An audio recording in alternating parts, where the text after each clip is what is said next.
Join us at 11 o'clock. You know, yeah, I just got notice that this meeting is being recorded. I get some inquiries from people on the West Coast who didn't want to get up this early, asking if we could record it. I agreed that we would do that. So if any of you are interested in the recording afterwards, or if you have friends who missed the session or are interested, please let me know, or Temple Brotherhood know, and we will be glad to send you access to the recording. So as I started to say, I will interview Congressman Raskin at 11 o'clock for about 15 to 20 minutes. He's only going to be able to be with us for a half hour because of his hectic schedule. So that will leave about 10 minutes for questions. If you have any questions during or after the interview, please send them to the chat room. Use your chat function and type hopefully a short question into the chat room addressed to everyone. And Walter and Rachel Miller will be monitoring the chat room. And after I finish the interview, they will select from among the many questions I suspect we'll get, a number of them. They will identify the questioner and read the question. Please don't try to voice your question or speak at any time during the session. Please stay muted at all times. Mute yourself now if you're not already muted, because we don't want any interruptions from telephone calls or barking dogs or crying babies or anything like that. That's the only ground rule that we have. Now, in addition to the questions that you might have about the book, one of the things that the Raskin family has done is set up a fund in memory of Tommy. It's called the Tommy Raskin Memorial Fund for the protection, for people and animals. And I have posted that name on the chat room so that if you're interested, you can look it up on the internet. And I will ask Congressman Raskin to describe the fund and its purposes, why they set it up, and what it has accomplished thus far. The book itself is fascinating and inspiring. If any of you have had a chance to read it or listen to it, as Rachel has, I'm sure you'll agree with me. Those of you who haven't read it, I would strongly recommend it. Its title is Unthinkable: Trauma, Truth, and the Trials of American Democracy. And it's readily available at bookshops on the internet. I found one internet site that sells it for $13 plus shipping, so it's very reasonable. And I'll tell you, there are portions of the book where you want to cry, and there are portions of the book that will inspire you with Congressman Raskin's devotion to the protection of democracy. It's a very stirring book, and I strongly hope that those of you who haven't read it so far will try to read it. The book really covers three portions of Congressman Raskin's life. The first portion deals with his grief at the suicide of his 25-year-old remarkable son, the age of 25, second-year student at Harvard Law School, and his burial of his son on January 5. And then the very next day, he had to go to the Capitol, and his younger daughter, Tabitha, and the husband of his older daughter, Hank, accompanied him. And he deals with what happened in the Capitol during that fateful day. And the last portion of the book deals with his leadership of the team of House members who presented the House's case before the Senate in the second impeachment of Trump. And that is also a very stirring depiction of what happened and what didn't happen as a result of that. So that is basically what the book deals with. And if you have any questions addressed to me, you can put them in the chat room now. We still have about 5 minutes before Congressman Raskin shows up. And I'll be glad to answer any questions that you have. Um, by the way, Congressman Raskin is a very good friend of Temple Shalom. He spoke at a Temple Shalom Brotherhood brunch in 2017, and he's obviously a tremendous speaker. And if you, I'm not really going to try to introduce Congressman Raskin. You all know him. He was our state senator for 10 years and has been our representative in the House of Representatives since 2016, when he took over the seat that Van Hollis vacated when he was elected to the Senate. And if you didn't know him during this whole period, you certainly got to know him during the past couple of years. It seems he's been on TV, CNN, or MSNBC almost every other day. He was, of course, very active in the first impeachment. And then, of course, he was team leader for the second impeachment of Trump. And now, as a member of the House Select Committee investigating January 6th event, he seems to be the one that CNN and MSNBC love to get on. It may be that because he's a local guy, he's always around, but it's also because he's not only a very good speaker, but he's just so completely knowledgeable. He was a professor on the constitutional law at George Washington University for 25 years. So he's one man who really knows what he's talking about when he's asked any questions dealing with what the Constitution provides.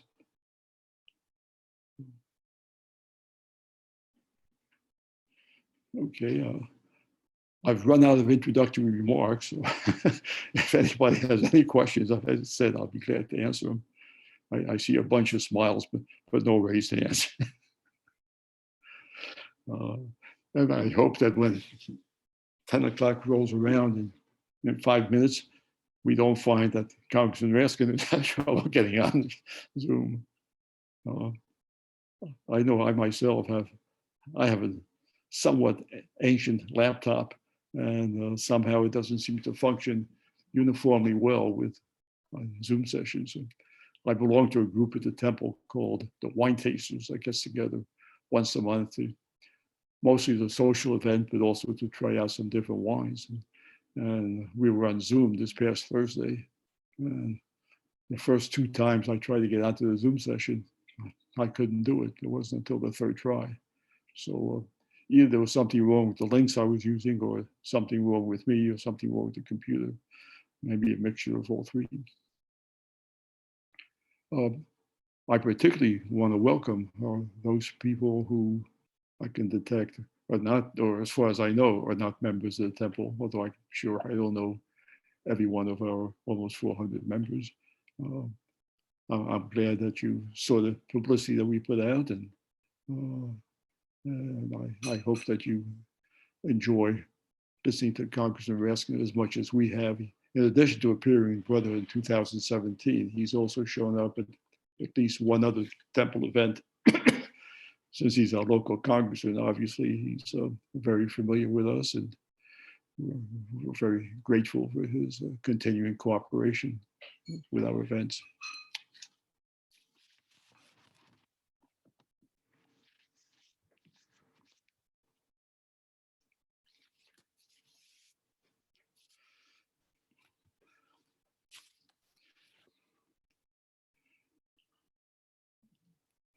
And when Congressman Raskin's staff told us that, good morning. Good morning, Congressman. We're glad you've been able to get on. We unfortunately had a problem and still have a problem in that the weekly email that the temple sends out that included notes of this meeting and the link, that link did not work. So we've had to try to reach a whole bunch of temple members and give them the link correctly. And I suspect that's one of the reasons why we only have 40 some odd people on. It's a shame, but modern technology has its benefits and its drawbacks. So you mean, so there are people who've not been able to access it yet?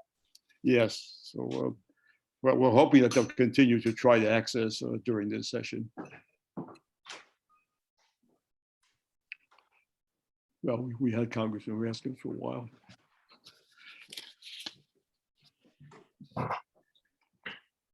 Well, Should I set that way?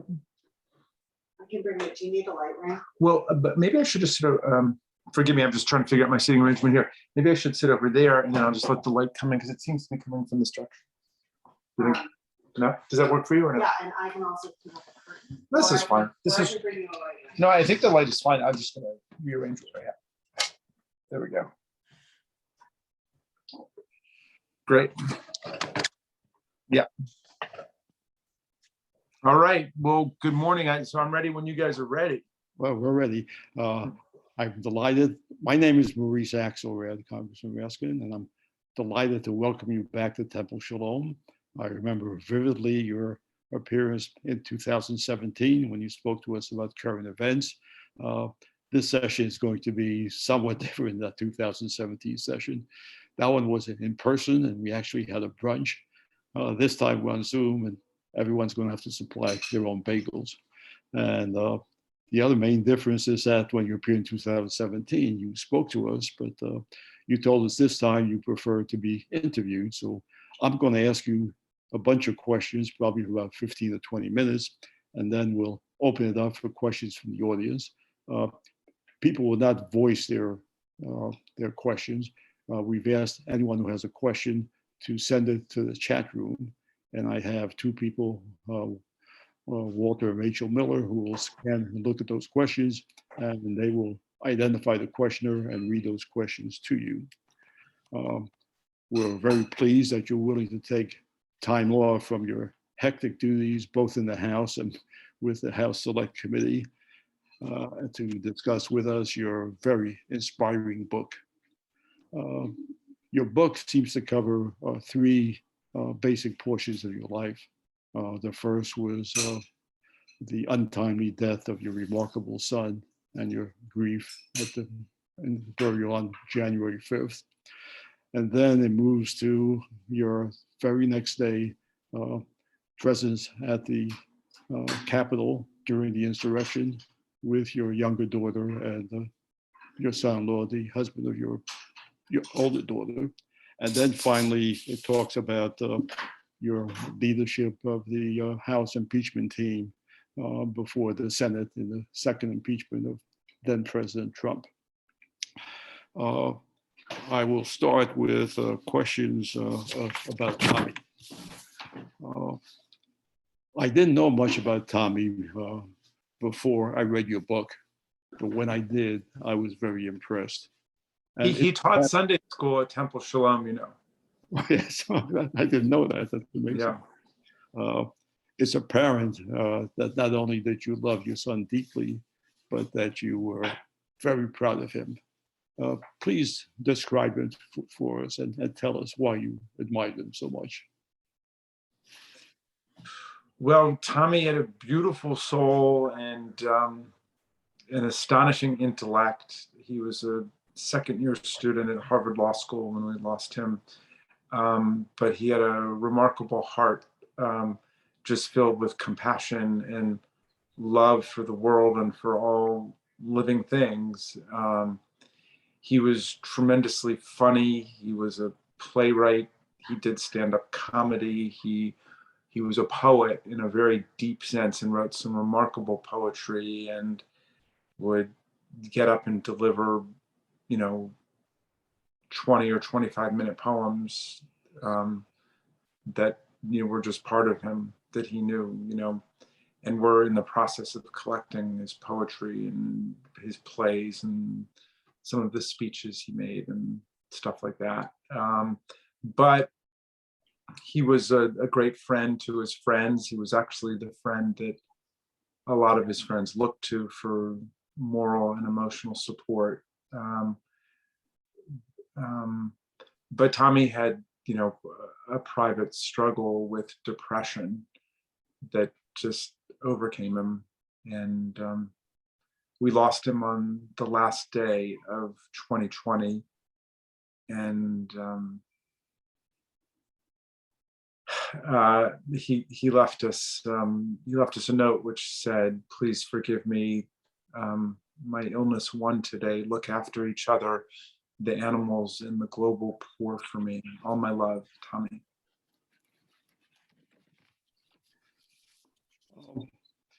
Tell us a little also about what him. One of the things that impressed me about him was his apparent fondness for the Constitution and for decisions of the Supreme Court and his political involvement. I remember a couple of episodes. One is when he was 5 years old. One of your neighbors was amazed that walking to school, he would be talking about some Supreme Court decisions and their well, and also the fact that he introduced you at the age of 11. He introduced you at your announcement of your campaign for the state. For the state senate, yeah. And what else was his political involvement throughout the years? Well, yeah, I mean, Tommy was a political genius. I mean, he had just a remarkable and intuitive understanding of politics and government, constitutional law, and he obviously kind of grew up in that environment. But we had a friend who lived with us in our basement apartment named Allie Nathan, who's now just got confirmed to the Second Circuit Court of Appeals in New York. But Allie always told the story because when she was living at our house, she was clerking for Justice Stevens. And one day she invited Tommy to go down with her on the weekend to meet Justice Stevens and to see the chambers. And so he was excited to go. But he began to quiz, and I think he was around 6 or 7. He began to quiz Allie on Justice Stevens's dissenting opinion in Texas versus Johnson, the flag desecration case, where Justice Scalia had, written the opinion and upholding people's First Amendment right to use flags as part of their political expression, as long as they were their own flags. It was just a question of private property and being able to express yourself. And anyway, but Justice Stevens had dissented from it. And Tommy said he really disagreed with the dissenting opinion. And Allie was absolutely astonished. And she said, well, what did you disagree with? And Tommy said, well, he said that desecrating a flag is like writing graffiti on the Washington Monument or the Lincoln Memorial. And Tommy said, but we only have one Lincoln Memorial and it belongs to everybody, but you can make as many flags as you want. And they belong to the people who get the flag, So anyway, she was just like astonished that, he was at the point of studying the dissenting opinions of justices in certain cases. And he was, I don't know, 7 or 8 years old at the time. But no, he was really something. But he felt the pain of the world. I mean, when he graduated from Amherst College, before he went off to law school, he was working at the the Friends Committee for National Legislation, FCNL, and he spent a lot of his time working against the war in Yemen and the violence by the Saudi government against the Yemeni people. And Tommy experienced war in a very visceral, personal way. I mean, what's going on in Ukraine today would just demolish him, to see the atrocities being committed against children, against women, against men. And he would be sleepless over it, certainly. He was a big human rights activist. He was a total anti-war activist. He'd be sickened by what Putin is doing. He was also, in the last few years of his life, a very passionate vegan. And he wrote a number of poems about answering the question, why are you a vegan? Because everybody used to ask him. So he wrote different poems on different facets of it. But he wrote one really remarkable poem called Where War Begins. And it's basically about how the routine acceptance of animal slaughter and eating animals conditions us to accept violence and slaughter of people in war. And Tommy was like a huge champion of the Beyond Sausage and Impossible Burgers. And he just said, we will be able to come up with scientific solutions to get us out of the business of slaughtering and eating animals. He saw that as a central part of kind of the moral progress of our species, to understand that, that doesn't have to be the way we get our protein. I assume that is what you just described is what led your family to establish the Tommy Raskin Memorial Fund for people and animals. I've sent the name of that fund to the chat room so that people can see it in case they're interested. Can you tell us a little about that fund and what its goals are? Yeah, well, I appreciate that, Maurice. Yeah, I mean, it's run by Tommy's sisters, by Hannah and Tabitha, and now his brothers-in-law, and then, about a dozen cousins.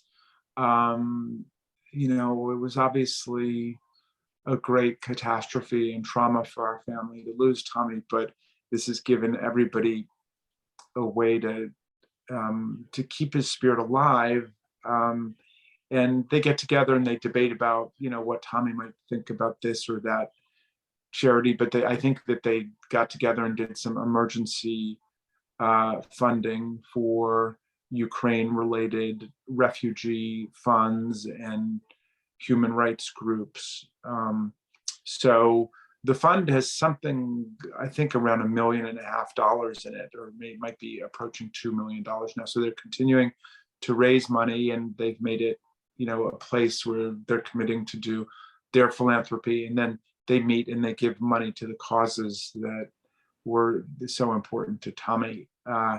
Tommy had gotten involved when he was at Harvard Law School with a group called the Effective Altruists, who are all about giving money in a way that can have the maximum practical effect as quickly as possible. And there were a couple, some of the groups were like Amnesty International, and some of them actually just give money directly to the poor. And that was an idea that Tommy was very excited about. As you mentioned before, your grief at Tommy's suicide was overwhelming, and particularly since the warning signs had not been very evident. In your book, you cite a poll that revealed that the number of youngsters aged 18 to 24 who had previously considered suicide in the prior 30 days had increased from 1 in 10 in 2018 to 1 in 4 in 2020. In an interview with Jake Tapper of CNN, you were asked what you would say today to young people in crisis. Please tell us what your response was. Well, I can't really remember, Maurice, what my response was, but what I would say is, first of all, have a family meeting, get everybody together and talk about what you're going through, so everybody knows, so everybody can be in touch with you, and the family can support you every day and be involved in a strategic committee with your doctors and with you. And then also let them know that what they're experiencing is not in any way an individual or personal problem. Yes, all of us are on a solo ride, I guess, with our mental and emotional health, but massive numbers of young people are experiencing mental and emotional health problems. The majority are experiencing increased anxiety and depression during COVID-19, and with climate change and with the terrible political polarization and animosity that have been unleashed in the country.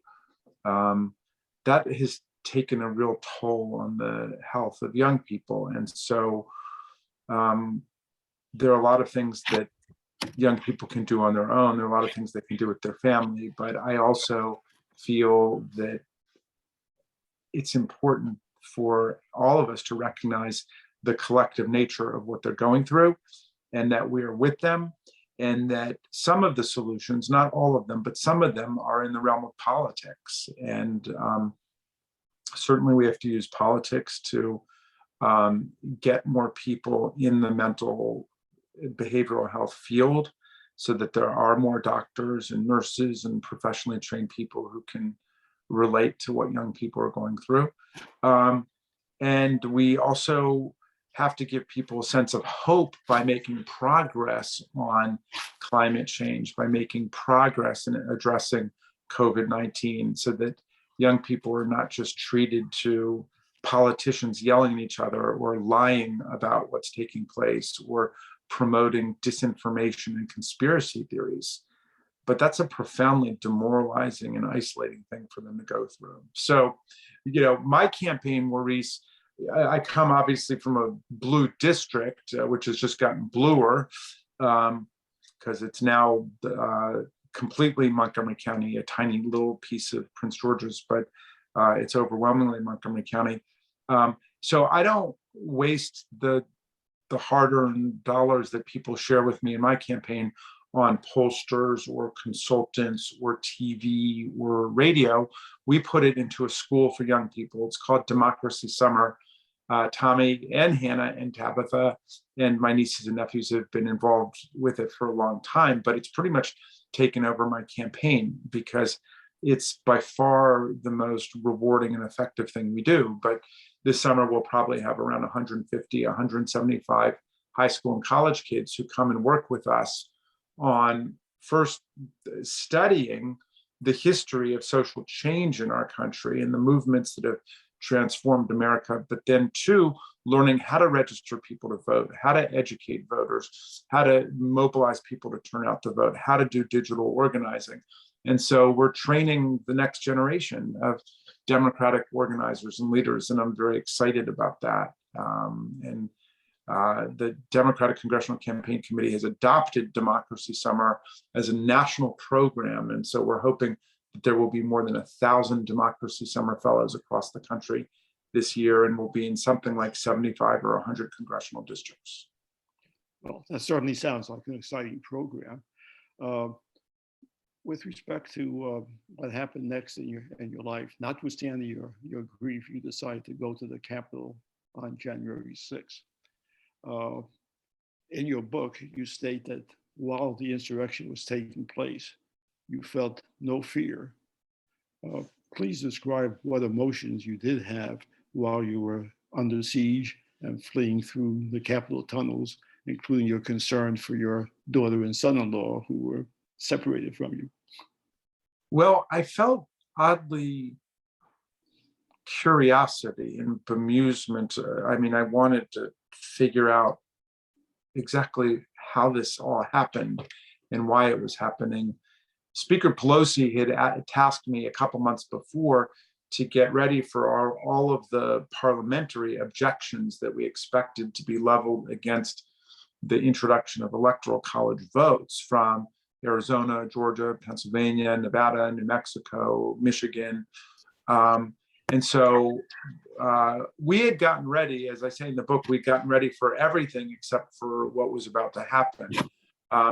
We knew, of course, that there were teams of angry protesters coming to stop the steal, and we knew that there was possibility of violence because there had been a lot of violence unleashed at the prior MAGA rallies that the president had been supporting. There had been violence in Lansing, Michigan, outside and then inside the state capitol, and then a murder and kidnapping plot against Governor Gretchen Whitmer.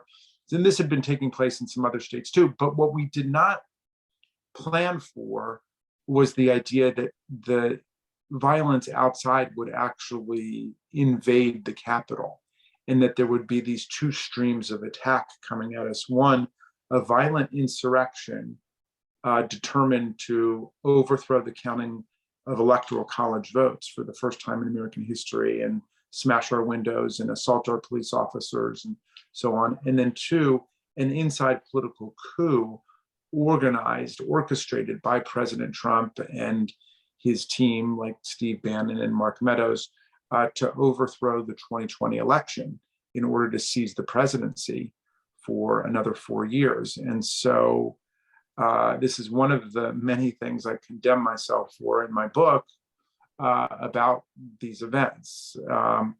I felt that if anybody could have perceived that the violent attack on our democracy and the political attack on our democracy would come together, it should have been me. And I did fail to do that. So I was feeling some self-recrimination. I was feeling a sense of curiosity about what had happened, a lot of anger, and of course I felt profound concern and anxiety and worry about Tabitha and my son-in-law Hank, who were now stuck in a small side office off the floor of the House that belongs to Steny Hoyer, the majority leader. And they, with my chief of staff, Julie Tagan, had barricaded themselves inside that office with furniture, locked themselves inside, and were hiding under Steny's desk. And Tabitha, I talked to them a couple of times. I was texting them, and I didn't want to bug them, and I didn't want to communicate a sense of panic, but I wanted to make sure they were okay. And I told them to just stay put, stay quiet. The mob was banging on the door. I kept calling the speaker's people and the Capitol Police to let them know that they were still in there and they needed to get them out. And then they were in direct touch with the Capitol Police. So those were the things that were flooding through my mind. And then all of it, as I described in Unthinkable, came finally when we got Tabitha out and we got Hank and Julie out. When finally we all got out, then I was just dead set determined that we would go back in and complete the counting of the electoral college votes, because nobody knew where this was going. I mean, as Lindsey Graham said during these events, any of them could have a bomb. 900 people entered the Capitol without going through the metal detector and without any security screening. They could have had a bomb. And of course, that morning, there had been pipe bombs left at the DNC and the RNC, which were real bombs. And we're still looking for the people who left those there. I didn't really describe what it was like to flee the chamber, but all of that is in the book for people interested. But I mean, as the level of hysteria went up, more and more people were convinced that somebody was going to arrive with an AR-15, because this is the way these things usually end, like at the Tree of Life Synagogue or the Mother Emanuel Church in South Carolina or the Walmart in El Paso, Texas. We've seen so many scenes of horror like that. And my Democratic colleagues who were up on the left side of the chamber in the gallery basically crawled over, made their way over to the Republican side of the gallery, because they thought there would be less of a chance of being shot if somebody did arrive with an assault weapon. And everybody was yelling to take off your pins. We have these little pins that get us into the buildings. Everybody was saying, take your pin off so you're not recognizable as a member of Congress. And of course, we learned later, well, we heard people chanting, hang Mike Pence, and where's Nancy? But there was a lot of email traffic that we found among the groups participating, the extremist groups, that they wanted to assassinate members of Congress.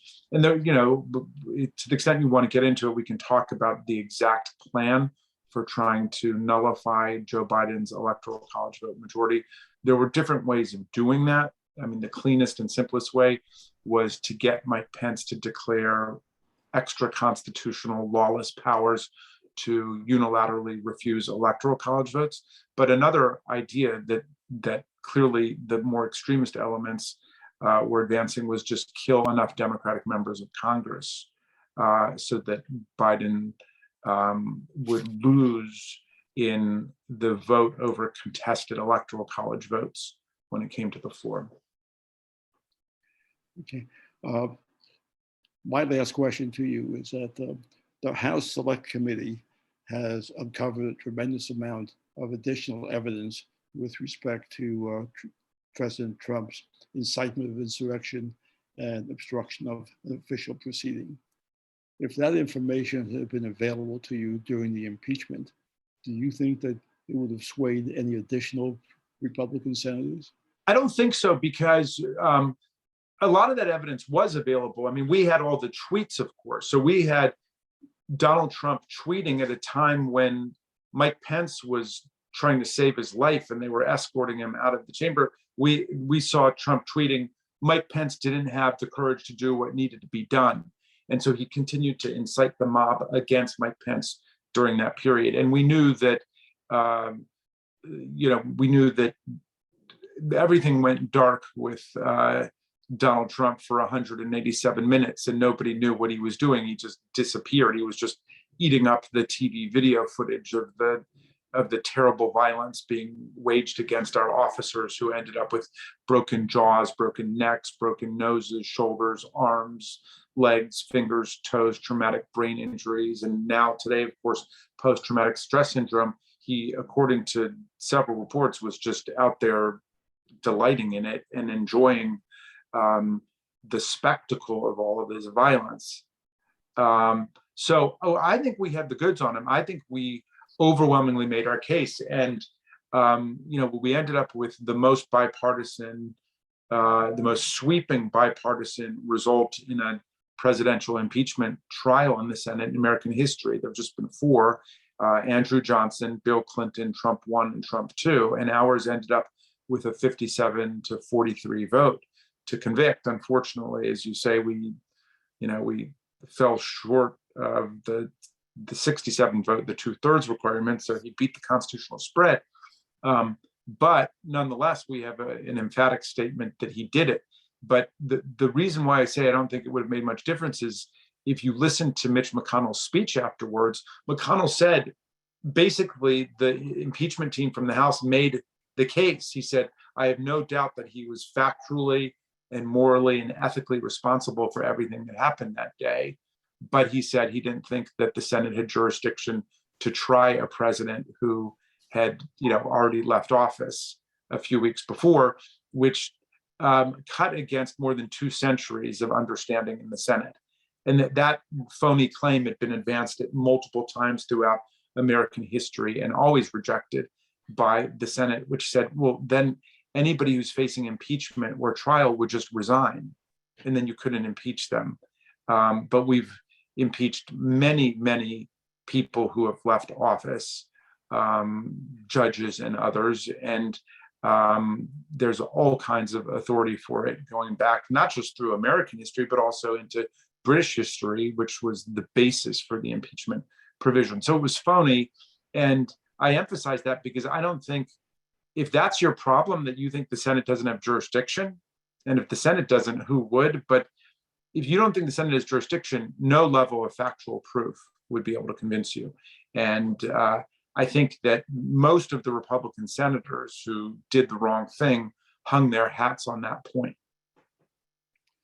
Thank you, Congressman Raskin. I see we have a couple of questions from the audience. So, Rachel, Walter, do you want to read off the questions?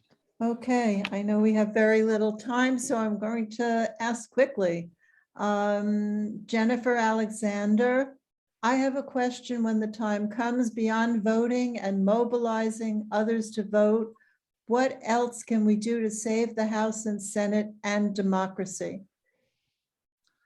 Well, thank you, Rachel. That is clearly the urgent thing that must be done politically. I'm asking everybody to adopt 2 congressional districts, one their own, to make sure that the right things can happen, and then Two, find the closest swing district to you and get equally invested in what's going to happen there. So there are a number of toss-up races now in Virginia, like with Abigail Spanberger and Elaine Luria.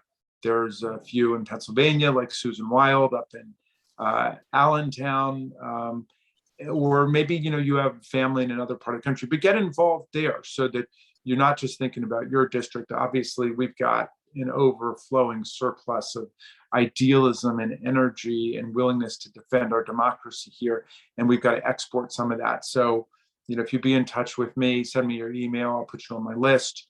You'll never be lonely again, I guarantee you. And we're going to be mobilizing people to help out in the neighboring states in Pennsylvania, Jersey, Virginia, and New York. Okay, thank you. Dana and Jonathan Larkin, with all the divide we see in Congress from a public view, is there anything you can share with us that is going on behind the scenes that gives you hope for the future, that it will get better? Well, some of my new best friends give me hope. Liz Cheney gives me hope. Adam Kinzinger and Mitt Romney. I mean, there are Republicans who do not want the party of Lincoln to become the Trump of Colt. Okay. And these people are constitutional patriots. There aren't enough of them, but our investigation is bipartisan. We have a Democratic chair of our committee. We have a Republican vice chair of our committee. In some sense, it's the most bipartisan committee I've ever worked on, because we don't spend the first hour of every meeting in a bunch of partisan polemics and invective and people yelling at each other. It's kind of remarkable to go to a committee where we're just getting right down to the substance of our work. And it doesn't mean we agree on everything, but it's not this vicious partisan combat. The young people give me a lot of hope. This is a generation that really is beyond the racism and the anti-Semitism and the homophobia and the immigrant bashing. And alas, they're also a little bit beyond grammar too, but that's a different problem. It has to do with all of the texting and the tweeting and everything, and not writing full-blown essays or paragraphs. But it's really a wonderful generation. And I chide them sometimes about the excessive political correctness. The 3/4 of America doesn't get to go to college, so not everybody gets to speak with the right arsenal of linguistic idiom that expresses the most up-to-date thinking about everything. So give everybody a break. And I urge the young people who come to join me in Democracy Summer, let's replace political correctness with political courage, rather than upbraiding other people for not having the right language protocols and understanding. Show some political courage and go out and meet some people you don't normally meet. Talk to some people you wouldn't normally talk to, and let's make some new friends. And you don't make new friends by judging people, about their language, So, but beyond that, I would say the generation is absolutely remarkable for their commitment, their idealism, their political engagement. And they give me a lot of hope. And when I look back at prior movements from the past that have transformed our country, there are people who have faced conditions quite like our own, with great division and polarization in the 1860s and the 1960s. People have been through that, but let's view it as growing pains for a stronger democracy, the greatest multiracial, multi-religious, multi-ethnic democracy that's ever existed. So Joan Mayer has a kind of a follow-up question to that. What do you say to young people who believe that democracy cannot withstand a fascist takeover and that anarchism is the only viable alternative? Well, first of all, we've been researching this on my staff. I mean, that coup, that attempted coup on January 6th is as close as I ever want to come to seeing fascism triumph in America. And I'm devoting my life and my career to defeating and thwarting that, because we came way, way too close for comfort.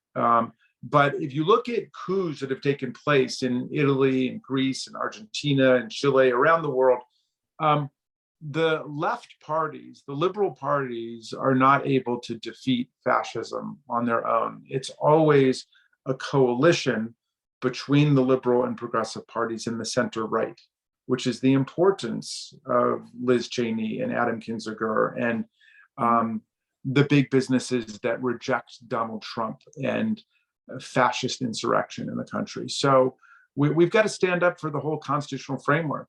I mean, I had a Republican friend in Congress who said to me, you know, Raskin, the problem with you is you're a liberal. I said, you know, you're damn right I'm a liberal. The heart of that word is liberty. And if we're not for liberty, what are we for? And I'm a progressive because the heart of that word is progress. And if we're not making progress, what are we doing in politics? But I said, really, these days, my favorite thing to call myself is a conservative, because I want to conserve the land, the air, the water, the climate system, the Constitution, the Bill of Rights, the Voting Rights Act, the Civil Rights Act, Social Security, Medicare, Medicaid, the Clean Air Act, the Clean Water Act. Everything you guys want to tear down is everything that we're trying to conserve in America right now. So at this point, you know, I don't want to sound too partisan here, but I will say I think that the Democratic Party is the pro-democracy party, and we are standing up for liberalism and progressivism and conservatism against an authoritarian cult, which has positioned itself outside of the constitutional order and is attacking our electoral processes, our electoral outcomes, and our constitutional rights. And then the next step is to dismantle women's reproductive freedom. Thank you. My husband, Walter, has a question. He's very upset about what happened in the Michigan trial regarding Governor Whitmer. Any thoughts for us? Well, Walter, say a word, if you will, about specifically which part upsets you. Well, the fact that they actually were exonerated, they had a mistrial, they had everything to free them, and I don't know how they were able to accomplish that, and it bothered me that people who commit a crime can get away with it like they did. Well, you know, and that the same sense is maddening to people with Trump. I mean, every day, everywhere I go, people say, when is he going to pay the price for any of the crimes he's committed, from sexual assault to real estate fraud, tax fraud, all the way to the most serious, of course, which is attempting to overthrow American democracy and seize the presidency. You know, that is the responsibility of the Department of Justice to bring prosecutions. They have, you know, more than 750 indictments against people for assaulting federal officers, occupying the federal building, trespassing, refusing to leave, seditious conspiracy, which means conspiracy to overthrow the government. But I know how frustrating it is to people that it's like they're getting right up towards the top, but they haven't moved forward. So we just have to be patient in a society governed by the rule of law, that to be patient and to wait for the prosecutors, we hope, to make the right decision. But meantime, in terms of the select committee in Congress, we are assembling all of the evidence of the insurrection, of the coup, of the ideological disinformation and conspiracy theories, and the way that the propaganda laid the predicate for everything to follow. And we're going to tell that story in May in hearings, widely publicized, I hope, famous hearings that will be like the Watergate hearings. And I hope that then we will have a report to go to the American people about what kinds of changes we need to make to fortify democratic institutions against future subversion, insurrection, and coup. So Excuse me, is the select committee still planning to put out an interim report, then a final report? And if so, what is the? Well, I don't know that we haven't made a final decision about that. I will tell you that, but we're definitely playing with different possibilities, and it will be, I hope, a far more readable and riveting and important document than like the Mueller report, which was, written by a computer and a bunch of committees. It was, 500 or 600 pages, and it didn't tell a story that could stick in anyone's mind. And we're going to tell the story best we can of exactly what happened here.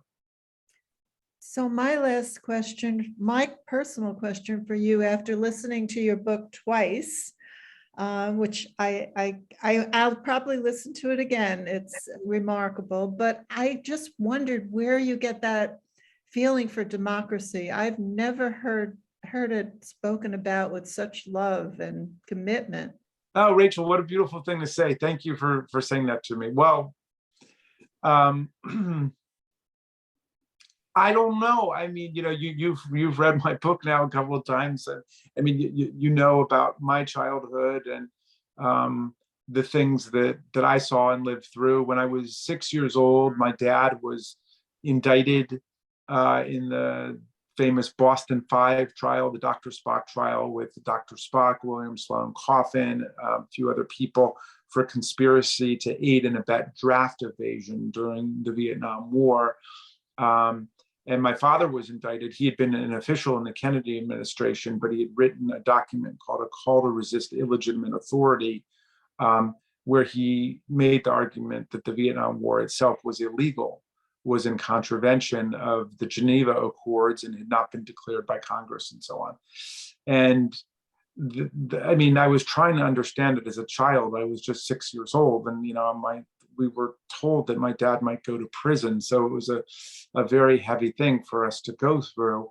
It turned out my dad was the only one acquitted, which led to his statement that was quoted on the front page of the New York Times when he was asked how he felt. He said he felt like demanding a retrial, because unlike, you know, the people today, like the Trump people, who are all off pointing fingers at the other people, like he had a sense of solidarity with the other defendants, and they ended up getting their convictions reversed on appeal on First Amendment grounds. But I guess that was when I first began to think about war and peace and democracy and the rule of law. And it was probably over-determined from a young age that I would end up going to law school and studying with Professor Tribe. But I am, as you say, I wrote my book as a love letter to Tommy Raskin and as a love letter to America, because I love our democracy very much and I want it to survive. And for most of the history of our species, people have lived under dictators and bullies and despots like Vladimir Putin and like Donald Trump. And we don't have to do that. We've got a great thing going here. We got to keep it going. Thank you. Well, on that pleasant note, thank you very much, Congressman Raskin, for joining us again. It's always a pleasure to have you with us, and we will look forward with pleasure to your next visit, and hopefully not too distant future. And yes, indeed. Thank you so much for thank you for having me. Thank you for reading my book, everybody, and hang tough for the battles ahead. Okay. And I look forward to seeing you soon. Happy Passover. Goodbye. You can't end it. You gotta wait for the people to disappear. Okay, there's one chat question about how you can get access to the recording. I'm going to check on that. I have a link, but I want to make sure that the link works before I send that to anybody. So I'll be sending one, if it works, to Barry Molar, who raised that question. And if anyone else wants a link to the recording, just get in touch with me and I'll send you one if it's working. Thank you all, and have a very happy Passover. Goodbye. Thank you, Maurice. Bye-bye. Maurice, happy Passover. Happy Passover to everyone. Thank you. Happy Passover to you too. Hag Sameach. Hag Sameach. Yeah.